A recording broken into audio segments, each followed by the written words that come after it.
This month, the world's biggest aviation expo returned to Le Bourget airfield north of Paris. Celebrating its 50th anniversary, the crowds at the Paris Air Show attested to the generally buoyant industry mood. Even a steady procession of thunderstorms couldn't keep them off the tarmac for long. This was, however, a show about incremental advances more than breakthrough aircraft orders or revolutionary new flying machines. For companies like Boeing, Airbus, Bombardier, and Embraer, this year's expo was about showing customers positive momentum rather than pulling out any real showstoppers. The primary message seemed to be one of steady, forward-looking confidence.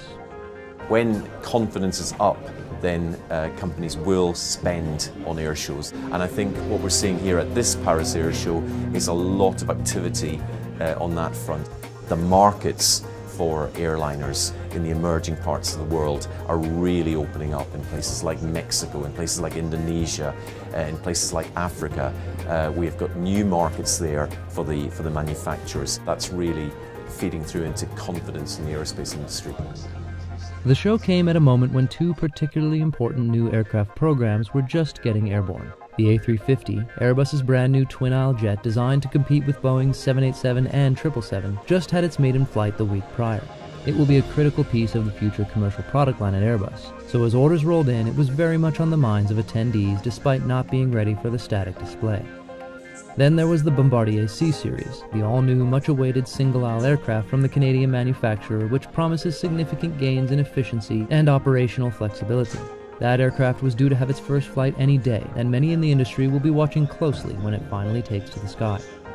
It is an exciting air show because we're getting a lot of questions on, what is Bombardier going to do next on the C-Series, when do you fly?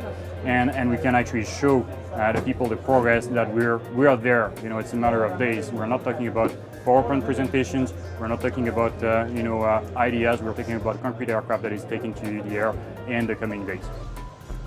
Sharing space at the Bombardier stand was a brand new Dash 8 Q400 for Air Baltic, the Riga-based carrier that's doing a lot to get noticed and build an image that belies its small size. The C-Series will be an important part of Air Baltic's fleet in the near future, but in the meantime, it's making good use of its Q400s, certifying them for use with a next-generation air traffic control system for better efficiency through improved flight trajectories. The carrier came to Paris to spread the message that it's doing things differently. It's a very fresh approach to what airlines do. Of course, we have the fundamentals of safety and customer service, but we like to do things also with a charm, with our special, Baltic approach. Elsewhere, Embraer announced its E2 aircraft line, essentially a refresh of its existing regional jets, offering added efficiency and capacity. British Airways, which is overdue for some new long-haul aircraft, was prominent because the biggest thing around was painted in its colors, the airline's first A380, due to be delivered within weeks. Gulfstream brought its largest variant and flagship business jet, the G650, and Sukhoi celebrated delivery of its fledgling commercial aircraft, the Superjet 100, to Mexico's Interjet, its first Western customer. Swiss manufacturer Pilatus brought a cabin mock-up of their PC-24 jet, which launched earlier this year and shows much promise, including the ability to operate out of unpaved runways. On the defense side, it was clear that drones are big business. Even Italian firm Piaggio had one to unveil in the Hammerhead, an unmanned version of their distinctive Avanti turboprop. Boeing, eager to promote its 787, now that it's back in the air after a worldwide grounding due to battery issues, launched its latest variant in the 787-10 and provided further details on upcoming 777 refresh, the 777X. For Boeing, the message was mainly about what's coming up in the next few years, as they prepare a number of new aircraft programs for flight.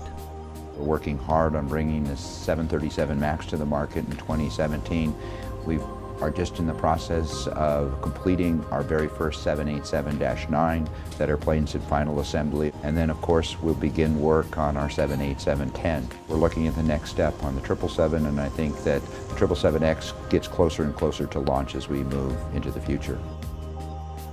Its chief competitor Airbus was bullish as well, citing growth in emerging markets as a major contributor to a rosy outlook for aircraft orders.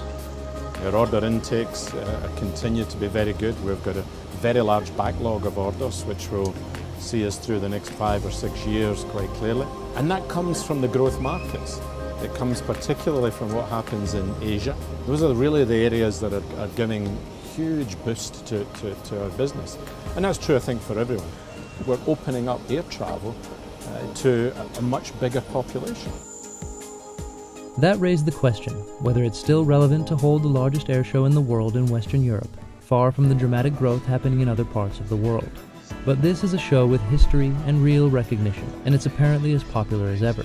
Looking at this year's turnout, the acres of packed chalets, the tarmac full of aircraft, it seems that if you're involved in aerospace, the Paris Air Show remains very much the place to be.